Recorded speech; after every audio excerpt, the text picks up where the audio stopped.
A small traveling circus came through Georgetown, Ohio. They had a pony trained to throw any boy who tried to ride it. One after another, the village boys went up. One after another, the pony put them in the dirt. Then a quiet, plump boy nobody expected stepped forward.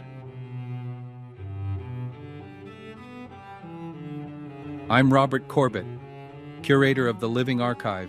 You're watching Becoming Grant, a life told in his own words, one chapter at a time. This is where it starts, the boy before any of it. Let me be straight with you about how this is made. The historical figures in this series are generated by AI, Grant included. But here is the line we do not cross. Every word he speaks, he actually wrote, in his own letters and in the memoir he finished as he was dying. Where the record is thin, we'll tell you.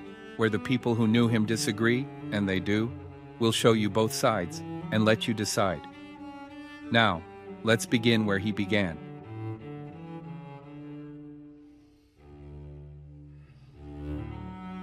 (1822).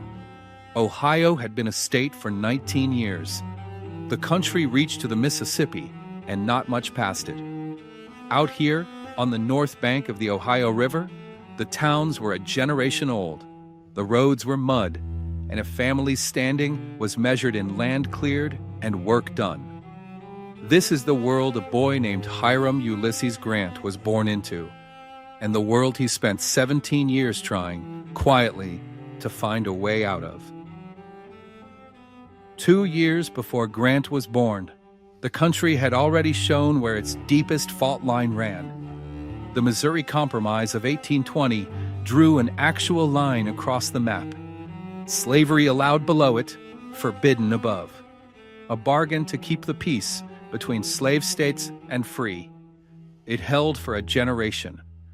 The boy born just north of that river would spend his life on the crack it left behind. He rarely spoke of himself without first placing the family. On that much, he was certain. My family is American and has been for generations, in all its branches, direct and collateral. The first of them, Matthew Grant, stepped off the ship Mary and John at Dorchester, Massachusetts in 1630, 10 years behind the Pilgrims. He moved to Windsor, Connecticut, and surveyed its land for 40 years. For 5 generations, the Grants did what that first one did, pushed at the edge of the map, and the family had a habit of turning up in the country's wars. In the 5th descending generation, my great-grandfather, Noah Grant, and his younger brother, Solomon, held commissions in the English army in 1756 in the war against the French and Indians. Both were killed that year. Captain Noah Grant went out from Fort William Henry on a scouting party north of Lake George and did not come back. His body was never found. The records are plain on this one. He died on the frontier in the King's Coat in 1756. The war that killed his great-grandfather has a tidy American name, the French and Indian War. But it was only one front of a much larger fight. Britain and France were at war on 4 continents at once. Here in North America, the prize was the whole interior of the continent, and the sides were the British and their colonists against the French and the many native nations allied with them. Noah Grant died in a world war before the world had a name for such a thing. And here's a strange thread. The war that took Noah Grant was touched off 2 years earlier by another young officer you've heard of, a headstrong 22-year-old Virginian named George Washington, whose skirmish in the Pennsylvania backwoods helped light the fuse of a global war. One future commander helped start it. The great-grandfather of another died in it. The next generation got the revolution. My grandfather, also named Noah, at the breaking out of the War of the Revolution, after the battles of Concord and Lexington, went with a Connecticut company to join the Continental Army and was present at the Battle of Bunker Hill. He served until the fall of Yorktown or through the entire Revolutionary War. Here's the first place we owe you honesty. That last part, Bunker Hill, the whole war, that's Grant repeating his family's story. The service records don't confirm it. His great-grandfather's death in 1756 is documented cold. His grandfather's revolution is family memory. We pass it along the way he did, as the story they told, and we tell you which is which. It was that grandfather who finally came down out of New England to Pennsylvania, then to Ohio. And it was his son, Jesse, who would build something on the banks of the Ohio River and raise a boy there. Point Pleasant, Ohio, 1822. In June 1821, my father, Jesse R. Grant, married Hannah Simpson. I was born on the 27th of April, 1822, at Point Pleasant, Claremont County, Ohio. The first of 6 children. A striving, talkative father, a silent, devout mother. And before he can speak for himself, the family had to settle what to call him. His mother and one aunt proposed Albert for Albert Gallatin. Another aunt proposed Theodore. His grandfather proposed Hiram. He thought it a handsome name. His grandmother, a great student of history, had an admiration for the ancient commander Ulysses and urged that. He was christened Hiram Ulysses. The names on the table tell you something about the family's reach. Ulysses is the Latin name for Odysseus, the cleverest of Homer's Greek commanders, a grand thing to hang on a tanner's baby on the Ohio frontier. Hiram, the name he actually went by, was a king from the Bible. Even the rejected Albert was for Albert Gallatin, Thomas Jefferson's Treasury Secretary. This was a family that read, and that aimed high. The village boys took the Ulysses and made it something else. A gentle boy with a mocked name. There is no portrait of him as a child. There never will be. So picture him only the way the record lets us, by what he did. In the fall of 1823, we moved to Georgetown, the county seat of Brown, the adjoining county east. This place remained my home until at the age of 17, in 1839, I went to West Point. His father, Jesse, had come up from nothing, a tanner who taught himself out of every book he could reach and made himself in time the first mayor of Georgetown. He was a man who talked. The home is remembered as a strict one. He remembered it differently. I had as many privileges as any boy in the village, and probably more than most of them.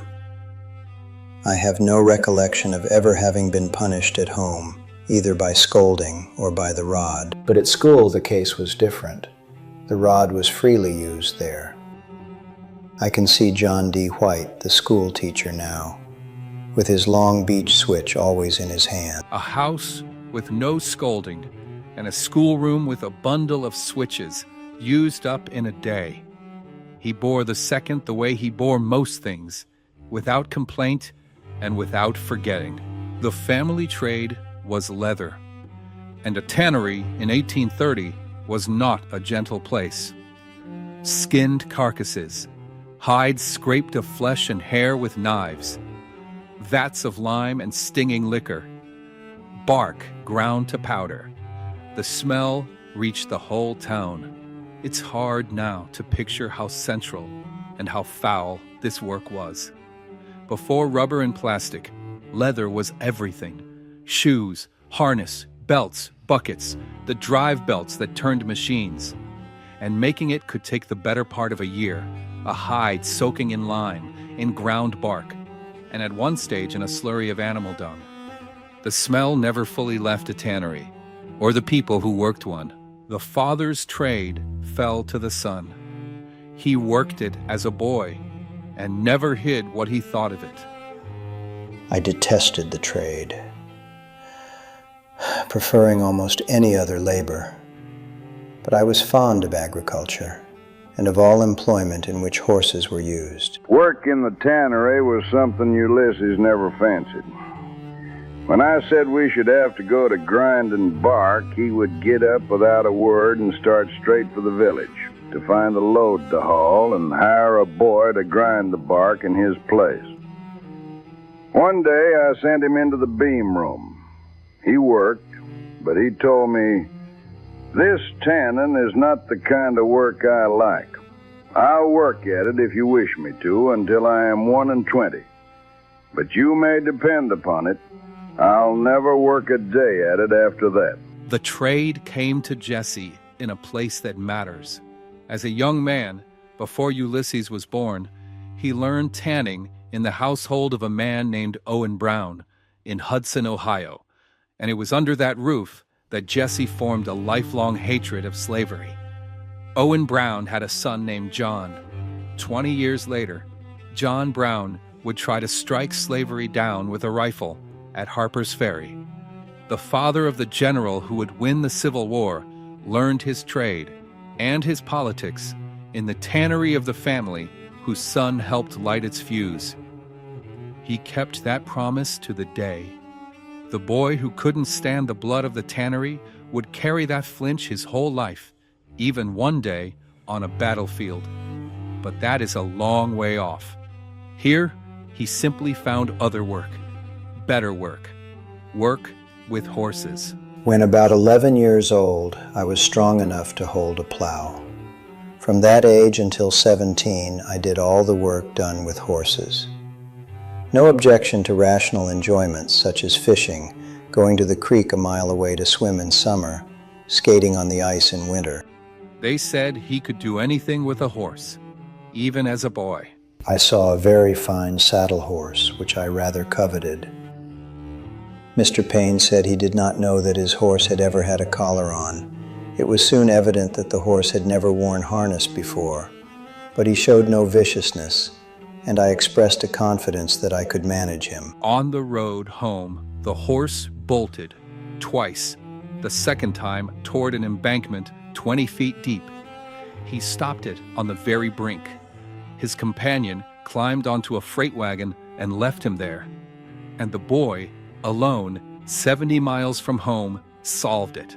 Finally, I took out my bandana, the style of handkerchief in universal use then, and with this blindfolded my horse. In this way, I reached Maysville safely the next day. And there was the famous trade for the colt. I said to him, "Papa says I may offer you $20 for the colt. But if you won't take that, I am to offer 22.5. And if you won't take that, to give you 25. This story is nearly true. I could not have been over 8 years old at the time. He could read a horse. He could not yet read a room. But put him on horseback, and there was no one in the county to touch him. Which brings us back to that pony, the one trained to throw every boy in Georgetown. When the quiet one stepped up and said he could ride it, the crowd surely laughed. He climbed on. The pony reared, kicked, did everything it knew, and he wrapped his arms around its neck and would not come off. The clown paid out the $5 prize. This is the earliest likeness we have of him, and it is already 4 years after he left home. For the boy on the pony, you'll have to use your imagination. The record only insists on one thing. He stayed on. The country he was growing up inside was loud and young, camp meeting religion sweeping the frontier. His mother's Methodism quiet at the center of the house, Andrew Jackson in the White House, and every winter, his father, more generous with schooling than most, sent him away to better schools than Georgetown could offer. The first book he ever read was A Life of George Washington. He was fond of school, but particularly of the study of mathematics. Maysville was a slave town. His last school year, he spent at Ripley, Ohio, home to John Rankin, whose lamp on the hill was a beacon for people escaping slavery across that same river. A boy from a free state, schooled for a season on the slave side of the water, and a season in one of the boldest anti-slavery towns in America. That lamp In John Rankin's window was a real signal on the Underground Railroad, a light on the hilltop that told people hiding on the Kentucky shore when it was safe to cross. And one night in 1838, a woman carried her child across the breaking ice of the Ohio and reached Rankin's door. He told the story to a writer named Harriet Beecher Stowe, who made it Eliza's Escape in Uncle Tom's Cabin, the novel that would inflame a generation. There is no record of where the boy stood. He would, years later, marry into a slaveholding family. What we can say is only this: the great question of the century ran right past his boyhood door. That river was the line, and he grew up looking across it. And slavery wasn't the only wound of the world he was growing up in. In 1838, while Grant was a schoolboy, the U.S. Army marched the Cherokee Nation west at gunpoint, 1,000 miles to Indian Territory. Thousands died on the way. History would call it the Trail of Tears. The gentle country of his boyhood was capable of great cruelty, and it was doing it while he learned his sums. In 1839, a chance opened. A local boy had failed out of West Point and left a vacancy. Grant's father wanted it for his son, and a free education was the whole point. I wrote to Senator Morris. He told me of the vacancy. Then I wrote to our congressman, Mr. Hamer. My letter reached him on the night of the 3rd of March. On the next day, the 4th, his term of office expired. He made the appointment at once. A day's delay in the mail would have made some difference in the history of one man, if not of the country. Did the boy want to go? On this, the father and the son flatly disagree. So, we'll let them. I said to him, "How would you like West Point? The education is free and the government supports the cadets." "First rate," said he. When he read it, he said to me, "Ulysses, I believe you are going to receive the appointment." "What appointment?" I inquired. "To West Point. I have applied for it." "But I won't go," I said. He said he thought I would, and I thought so too if he did. The eager son or the reluctant one, the father's memory or his own. We don't know which is true. We only know he went.